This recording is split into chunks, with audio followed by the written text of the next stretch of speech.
Գորիսում պաշտոնապես բացվել է Ֆրանսիայի պատվո հյուպատոսության գրասենյակը։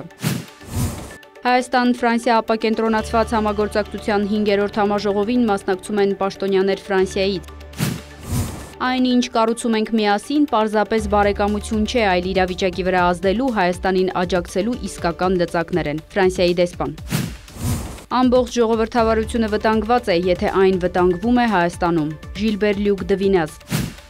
Ռուսական ռազմավարական ավիացիային հասցվել է մոտ 7 միլիարդ դոլարի վնաս։ Ուկրաինայի անվտանգության ծառայություն։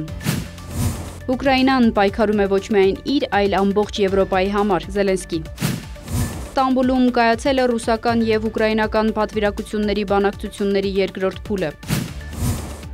Ֆիդանը ստամբուլյան բանակցությունից ակնկալում է կոնկրետ առաջընթաց հնարավորինս կարճ ժամանակահատվածում։ Հակաիրանական պատժամիջոցները պետք է վերացվեն։ Բաղաեի։